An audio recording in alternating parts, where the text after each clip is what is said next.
Lats and biceps respond differently to training than the pressing exercise. For example, they don't respond well to eccentric loading. This is especially true for the lats. When you try to emphasize the eccentric for the lats, the forearms and grip always takes over. So you can't really eccentrically load the lats properly.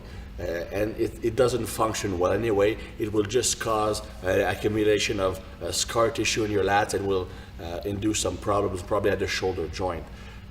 So eccentric loading for the lats should be de-emphasized as much as possible. But the biceps and lats have also this thing in common. They respond well to fatigue training, whereas the main upper body performance muscle respond better to performance training, stimulation focused on improving your level of force output or power output. The lats and biceps respond well to a higher volume of work, a higher amount of work, creating more fatigue. So they respond better to higher reps than the pressing muscle do. They also respond well to circuits and also respond particularly well to supersets. So these are all, or any technique that can be used to extend the length of a set, like rest pause, like partial reps at the end of a set, or a static hold at the end of a set, stuff like that. And if the lats and bicep don't respond specifically well to eccentric loading, they do respond well to isometric loading, which is holding a pause at the end of a movement.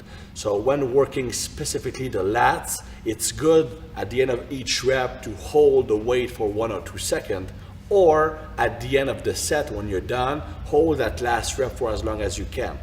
This will increase the workload of the muscle without going against the nature of that muscle. So it gives the proper stimulation for added workload. Another way to boost volume, which I like specifically, is eccentric-less training. The back respond the best of all the muscle group to eccentric-less training. I think that those who have stubborn like lats, they have problem having their lats grow. Eccentric-less training will be the secret to unlock their growth. So that's one technique we like to use. So this is basically how you set up the foundation workout. We're going to start with a lat exercise in which the biceps are not involved, because we really want to target those lats at first. Some options we have is the tib pull down, which is a lat pull down utilizing the ab straps. So we take the arms out of the movement. We can also use a pullover machine if you have a good one. The old Nautilus one used to be a good one. The Avenger one we have here is a great one. So if you have a good pullover machine, these are very effective. Dumbbell pullovers won't work as well, because basically a pullover with a dumbbell will load the first portion of the movement, but once you pass your head, it becomes unloaded. From here to here, you're going against gravity, so there is some resistance. From here to here, you could probably move 1,000 pounds.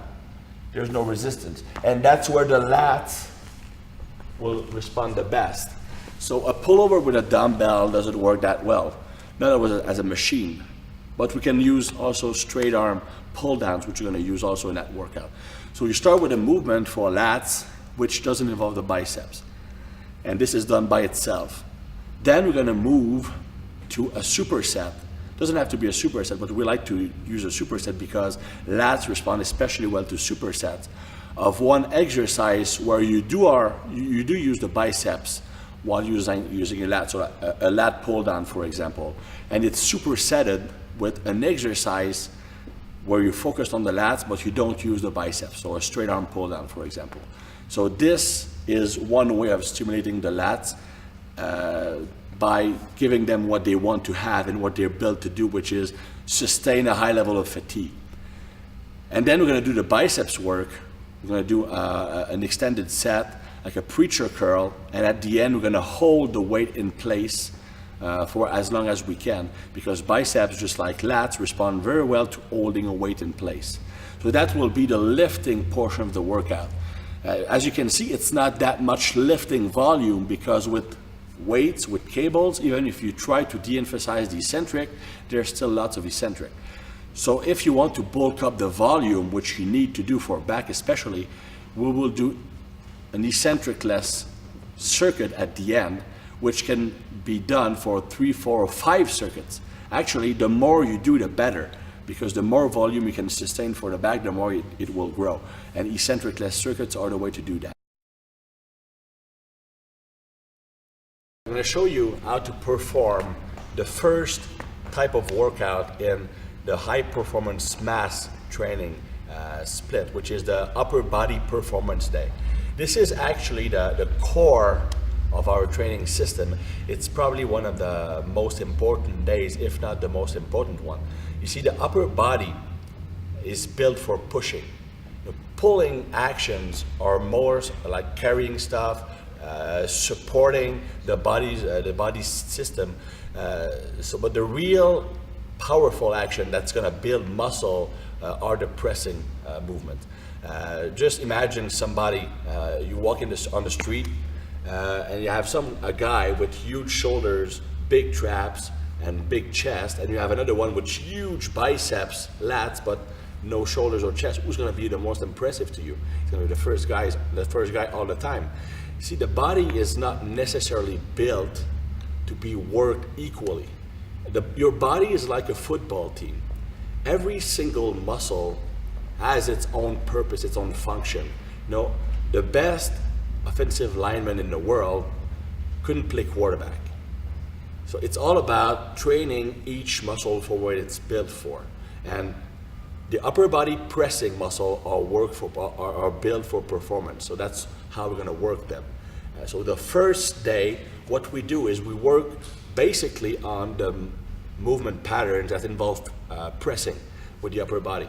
And we always structure it this way. We start with the overhead work, so pressing straight over your head. Then we're going to work our way down to incline. Then we're going to work our way down to bench press. And then we can add some either decline work or some partial work to overload the muscles. We do it as what I call an extended ramp or a multi-exercise ramp. So basically, first of all, we start the first movement, like the overhead press, and we ramp up the weight until we reach the top weight we can move with acceleration for the number of reps we selected. Once we're done with that first movement, we move on to the second one, the incline variation, and we start where we ended the first exercise. So it's basically one continuous ramp. We just change the angle so you can ramp up for longer. So then you ramp up the second movement, the incline press, as long as you can, be explosive or have some acceleration for the desired number of reps. When that happens, you switch to the third movement, the bench press, and you start with the weight you ended with on the incline press, and you continue to ramp up. So that's the basic structure. The order of the exercise of the main pressing movement doesn't change. I want to emphasize my bench press, I want a big bench. Well, I'm going to tell you something, that just the fact that you're starting with the overhead work will save your shoulders. You might not feel your shoulder right now when you work the bench press or in front of everything else, but eventually you will. Trust me, I had that problem. And ever since I started doing all the overhead work first, I never had a shoulder injury or shoulder tightness or whatever ever again. So in the long run, it's worth it. And anyway, yes, at first your bench press performance will decline slightly because you will be in a fatigue state, but eventually you will build up the capacity to maintain your strength, and you will actually be stronger on the bench press by doing it third than you were by doing it first. So it's a good investment in the long run. Anyway, the overhead press used to be the #1 test of manliness, not the bench press. It always used to be that way. Big shoulders, always impressive. So that's the aesthetic reason. But the real health reason is to do the shoulder first.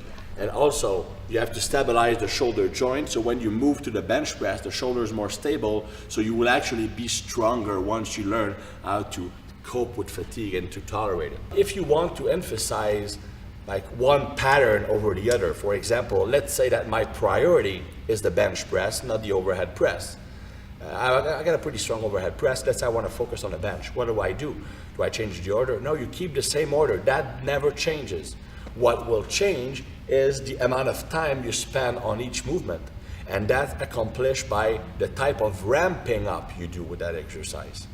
For example, if I want to emphasize the bench press, I might use micro ramping. Micro ramping means that instead of going up, for example, 20 pounds at a time with each set, you might go up 5 or 10 pounds at a time. So you'll end up doing twice as many sets as if you were doing only like bigger jumps. So that's one way of doing more sets on a movement you want to focus on. The second one is what I call double ramping. Double ramping is that you're doing 2 sets with the same weight before going up. So let's say, for example, on a bench press, I'm at 315, I will do 1 set of 3, then repeat that set again, 315 sets of 3 reps, then I'm gonna move up. So instead of doing 1 set with each weight, you do 2.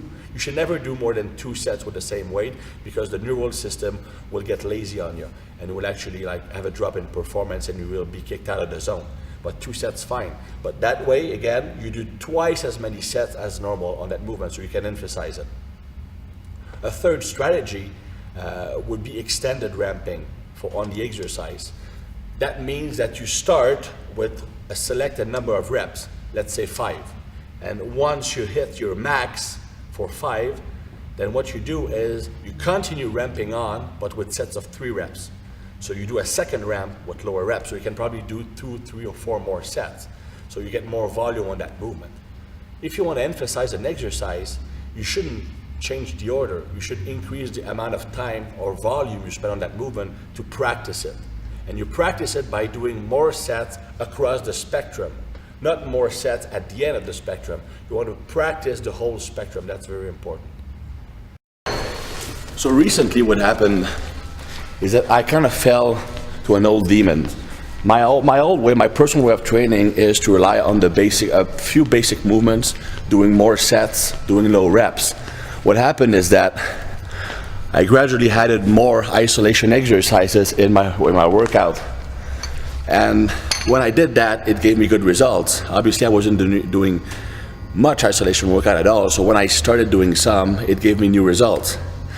So obviously when that happens, you tend to go overboard. So I started to add more and more and more isolation exercises, doing more and more and more intensity technique. What that did is that it kind of killed my motivation to train. The one important point I realized is that for me to feel good, have good performance, and have an improvement in performance throughout the day, my workouts have to activate me more than they're fatiguing me. Never chase fatigue, chase performance. So I started to get back to my old way of training, which is in your program, the high frequency strength work. My favorite rep scheme is the 5, 4, 3, 2, 1 countdown for strength. Basically, I start with a weight that's fairly easy for 5. Then I will add weight every set while dropping a rep every set. So 1 set of 5, 1 set of 4, 1 set of 3, 1 set of 2, 1 set of 1. If I'm still feeling good and I have more strength, I might do a few more single reps. Now the movements I'm doing is trap bar deadlift, the overhead press. Then I'll add the partial lat pull down. To that I'll add my ego movement. I'll do standing biceps curl. Sometimes it might be an exercise. It could be preacher curl. It could be any isolation movement I want. It doesn't really fit within the high frequency strength thing. I could probably find a scientific answer why I'm doing the curls. In reality, it's just I want bigger arms.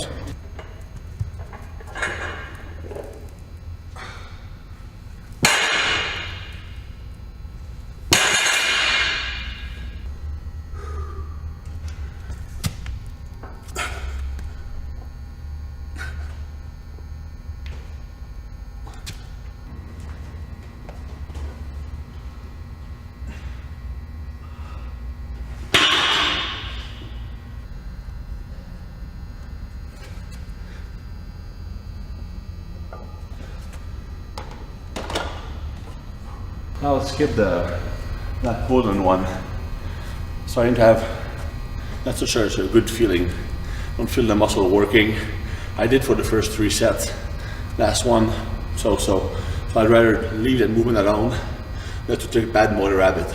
Remember that the goal is not to go for maximum. The purpose of high frequency strength is to practice the basic movements often, every day, with a somewhat challenging load.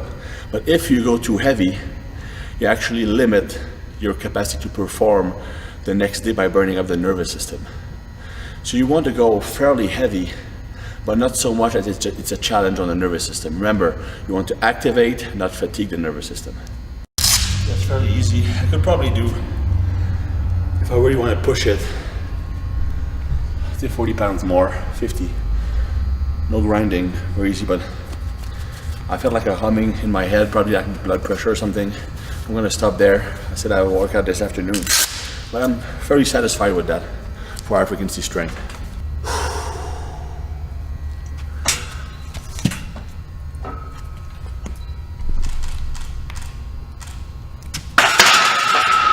Easy. But we'll still call it a day. It's always better to err on the side of stopping too soon for high frequency strength. But you're still taking about 90% weight. So it's still a decent stimulus. Remember, you are doing this on a daily basis. So it's the accumulation over the whole week that will stimulate the great gains you're getting.